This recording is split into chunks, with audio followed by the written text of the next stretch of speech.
नमस्ते दोस्तों, आप लोग का स्वागत है लिब्रस क्लासेस के ऑनलाइन पोर्टल पे। मैं दीपक मिश्रा आप लोग का हार्दिक अभिनंदन करता हूं। दोस्तों, पिछले क्लासेस में हम लोगों ने बात किया था, जिसकी हम आज इससे आगे बात करते हैं। हम लोगों ने पिछले क्लासेस में पिछड़े बालकों की बात की थी और समावेशी शिक्षा में एक सबसे महत्वपूर्ण टॉपिक की बात हम करते हैं, जिसे कहा जाता है दिव्यांग बालक।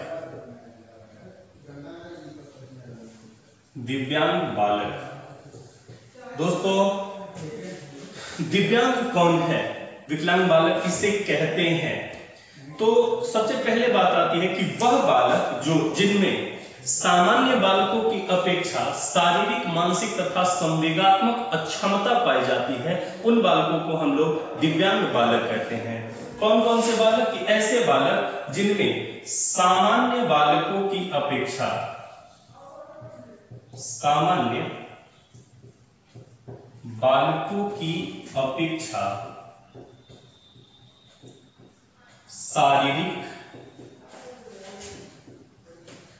मानसिक एवं संवेगात्मक अक्षमता पाई जाती हो। संवेगात्मक अक्षमता पाई जाती हो, उन बालकों को हम क्या कहेंगे? दिव्यांग बालक कहेंगे। अब दोस्तों, बात आती है कि जब भी दिव्यांग बालकों की, तो यहीं पे एक चीज क्लियर हो जा रही है कि दिव्यांग बालक कितने प्रकार के हैं? 3 प्रकार के: शारीरिक, मानसिक और संवेगात्मक अक्षमता वाले बालक। शारीरिक, मानसिक और संवेगात्मक अक्षमता वाले बालक। बहुत सारे बालकों में बहुत सारी चीजों में, बहुत सारी किताबों में हम लोग पढ़ते हैं, तो बहुत सारे बालकों के दिमाग में ये बात आती है कि हम लोगों ने तो ये पढ़ा था, हम लोगों ने तो वो पढ़ा था। जब भी हम कैटेगराइजेशन करते हैं तो मूल संवेगात्मक आधार पर या मूल मनोवैज्ञानिक आधार पर जब हम बात करते हैं, तो हम इन्हीं 3 आधार पर बालकों का विभाजन करते हैं। सबसे पहले हम बात करते हैं इसमें शारीरिक रूप से दिव्यांग बालक। शारीरिक दिव्यांग बालक, अब जो आप किताबों में पढ़े हैं, जो चीजें आप लोगों ने सुना है, उसके बारे में आप बृहद चर्चा कर सकते हैं, बृहद रूप से सोच सकते हैं उसके बारे में। तो सबसे पहले अगर हम बात करें कि शारीरिक दिव्यांग बालक, शारीरिक दिव्यांग कौन है? शारीरिक दिव्यांग कौन है? तो ऐसे बालक जो सामान्य बालकों की अपेक्षा दोषपूर्ण होते हैं, जिनमें दोषपूर्ण शारीरिक अक्षमताएं पाई जाती हैं। कैसी अक्षमताएं? दोषपूर्ण शारीरिक विशेषताएं। दोषपूर्ण शारीरिक विशेषताएं पाई जाती हैं, उन बालकों को हम क्या कर सकते हैं? शारीरिक रूप से अक्षम बालक कर सकते हैं। ठीक है। अब इन बालकों में इनकी एक और अन्य परिभाषा भी दी जाती है कि ऐसे बालक जिनमें अंग संचालन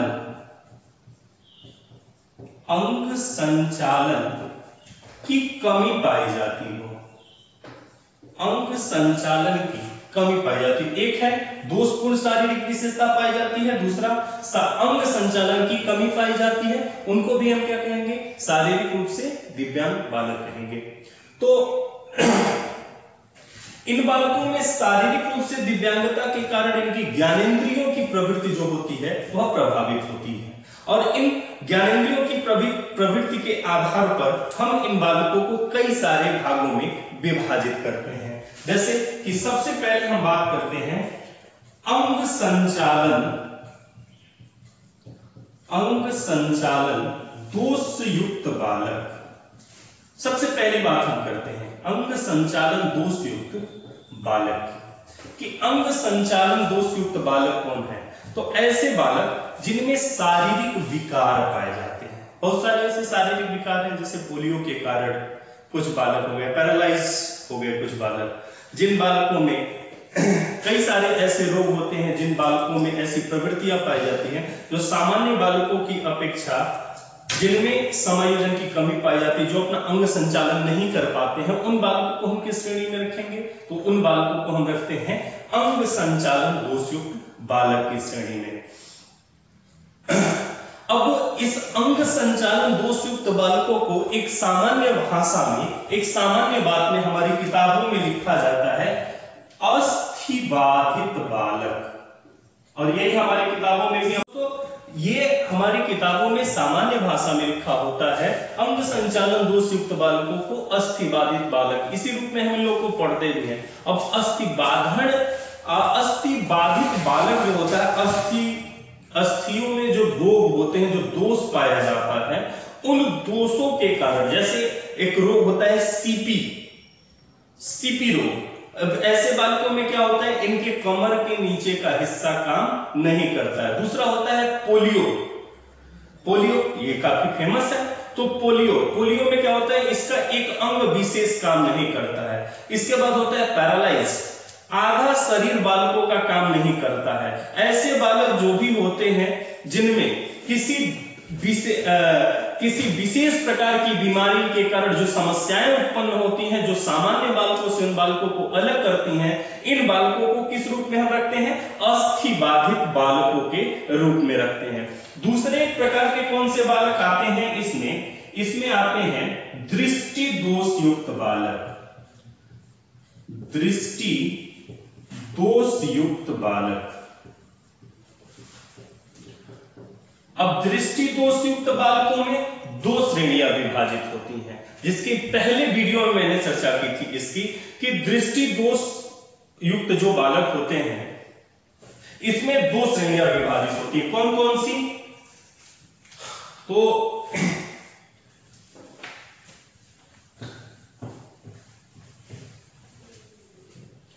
दृष्टि दोष युक्त बालक, इनकी बात करते हैं। दृष्टि दोष युक्त बालक, और इनमें पहला जो आता है वह आता है अर्ध अंध बालक, अर्ध अंध बालक। और दूसरा जो है इसे कहते हैं पूर्ण अंध बालक, पूर्ण अंध बालक। अब देखिए दोस्तों, यहां पे बहुत क्लियर सी एक बात है मित्रों, कि जो अर्ध अंध बालक होते हैं इनको कैसी शिक्षा प्रदान की जाती है। तो अर्ध अंध बालकों को समावेशी प्रकार की शिक्षा प्रदान की जाती है, सामान्य बालकों के साथ शिक्षा प्रदान की जाती है। बहुत इंपॉर्टेंट होता है, अर्ध अंध बालकों को समावेशी प्रकार की शिक्षा प्रदान की जाती है। इनकी शिक्षा की बात हम लोग करेंगे अभी आगे बढ़ के। दूसरे होते हैं पूर्ण अंध बालक। अब इन बालकों को क्या कहा जाता है? इन बालकों को ब्रेल लिपि के आधार पर शिक्षा प्रदान की जाती है, और इन बालकों को ब्रेल लिपि से, जैसे कि उसमें साइन लैंग्वेज होता है, कई सारी ऐसी चीजें होती हैं, तो ब्रेल लिपि की बात हम लोग इनकी शिक्षा जब करेंगे तो उनकी शिक्षा की बात करेंगे, ठीक है। तो अर्ध अंध बालक यहां पे आते हैं कि अर्ध अंध बालकों की पहचान कैसे करेंगे, कि कौन से बालक अर्ध अंध बालक हैं, इनकी पहचान करेंगे। बहुत इंपॉर्टेंट है ये, और ऐसे क्वेश्चन सीधे सीधे पूछा जाता है कि यदि आप एक शिक्षक अथवा शिक्षिका हैं और आपकी कक्षा में किसी बालक को ब्लैक बोर्ड देखने में कठिनाई उत्पन्न हो रही है, तो बालकों को दिव्यांगता की किस श्रेणी में रखा जाएगा? आंसर क्या होगा हमारा? अर्ध अंध बालक के रूप में, अर्ध अंध दिव्यांगता के रूप में उन बालकों को हम रखते हैं। तो इनकी पहचान क्या क्या है? इनकी पहचान है, सबसे पहले यह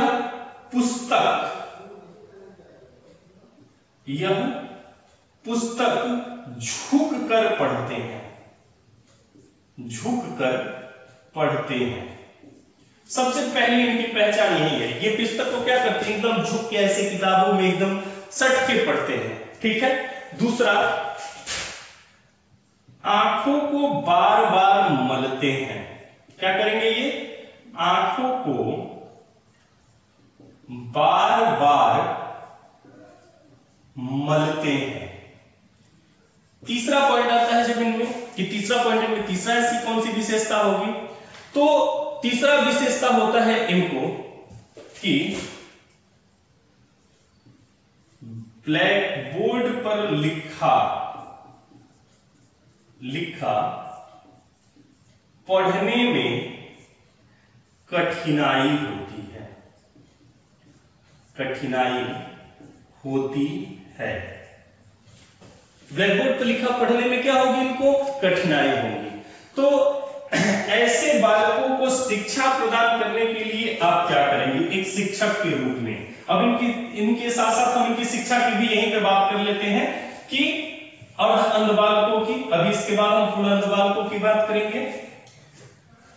यह इनकी पहचान है 3 प्रकार से। अब जब भी हम इनकी शिक्षा की बात करते हैं कि अर्ध अंध बालकों को किस प्रकार की शिक्षा दी जाएगी, तो सबसे पहला बात होगा कि हम इनको किस प्रकार की शिक्षा देंगे, समावेशी प्रकार की शिक्षा देंगे। समावेशी कक्षाओं में इनको बिठाया जाएगा, समावेशी शिक्षा दिया जाएगा। दूसरा क्वेश्चन आता है कि यदि आप शिक्षक अथवा शिक्षिका हैं और आपकी कक्षा में एक अर्ध अंध बालक है तो आप क्या करेंगे। बहुत सिंपल सा आंसर है, हम उसको क्या करेंगे, कक्षा की पहली पंक्ति में बैठाएंगे। ठीक है, कक्षा में आगे की पंक्ति में बैठाएंगे। चलिए आगे की पंक्ति में बैठा लिया। दूसरा क्या करेंगे, तीसरा कक्षा में उचित प्रकाश का प्रबंध करेंगे। उचित प्रकाश का प्रबंध करेंगे। चौथा पॉइंट क्या करेंगे,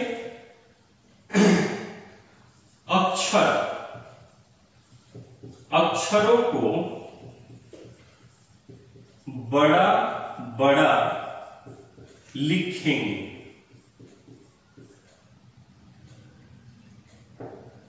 और पांचवा पॉइंट क्या करेंगे,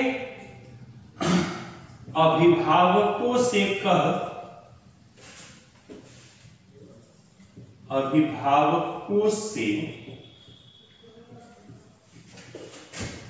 कहकर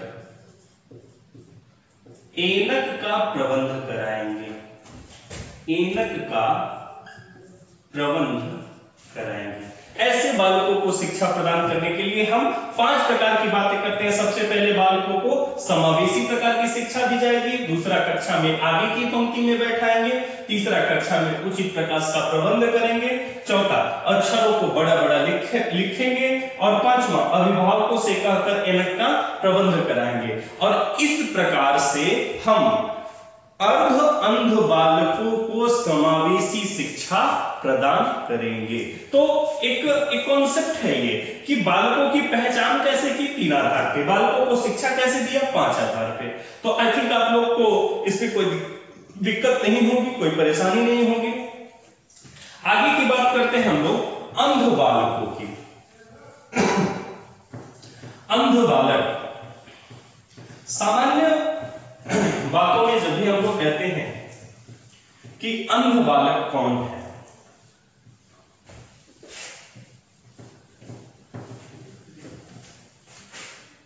अंध बालकों की बात करते हैं।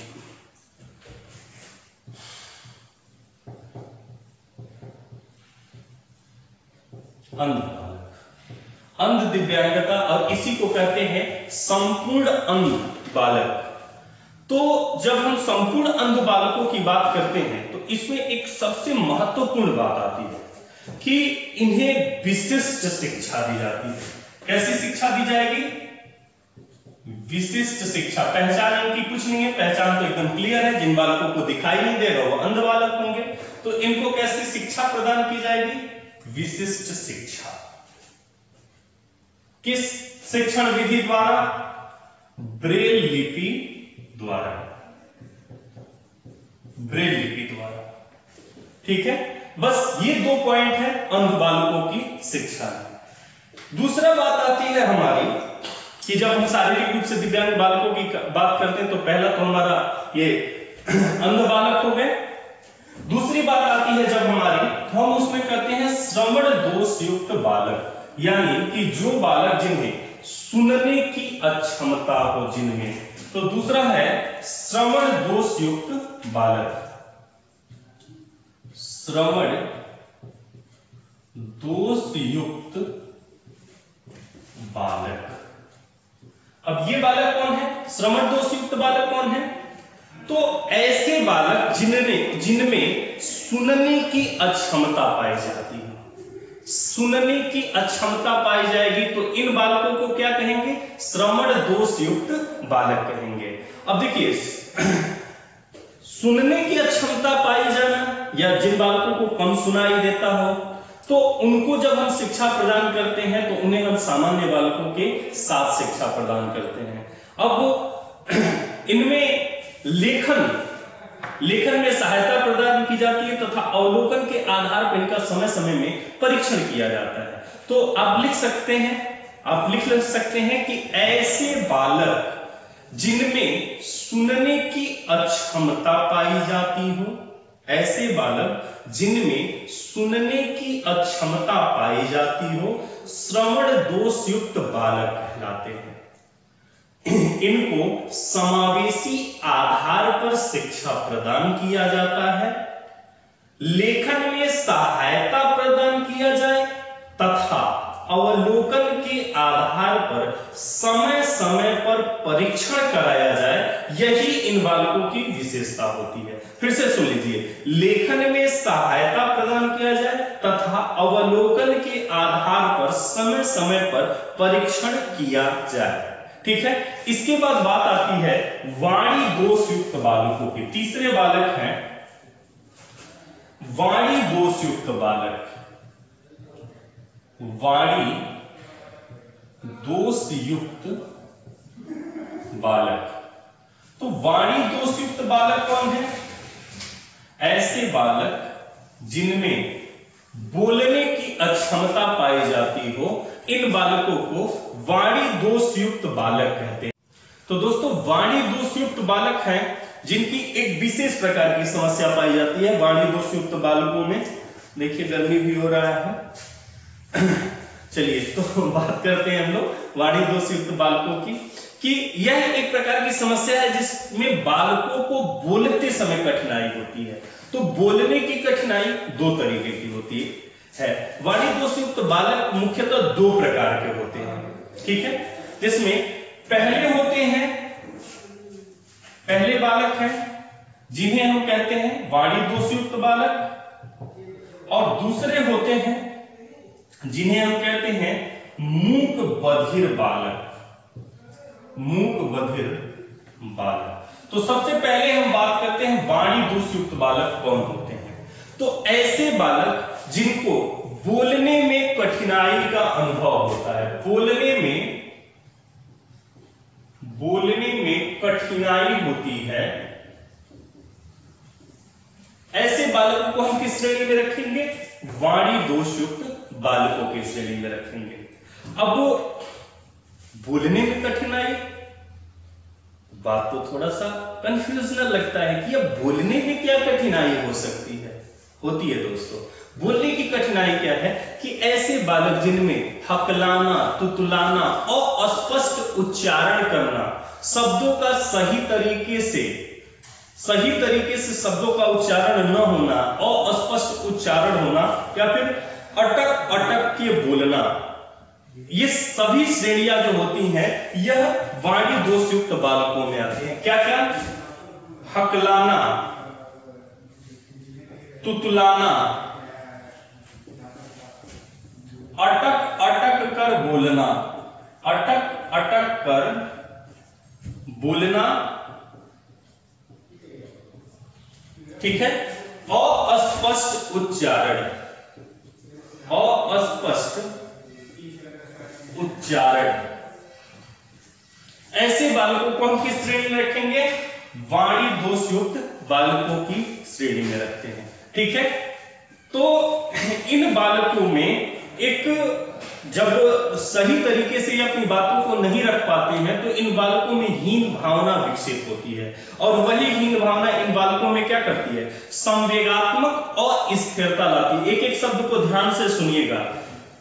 बालकों में अस्पष्ट उच्चारण के कारण या बोलने में कठिनाई होने के कारण इनमें हीन भावना उत्पन्न होती है, जिसके कारण बालकों में संवेगात्मक और स्थिरता पाई जाती है। और ऐसे बालकों के प्रति शिक्षक का व्यवहार कैसा होना चाहिए? अब यहां से क्वेश्चन भी आता है कि ऐसे बालकों के प्रति शिक्षक का व्यवहार कैसा होना चाहिए? ऐसे बालकों के प्रति शिक्षक का सामान्य व्यवहार होना चाहिए, सामान्य व्यवहार। दूसरी बात कि ऐसे बालकों को बार बार शब्दों का उच्चारण कराना चाहिए।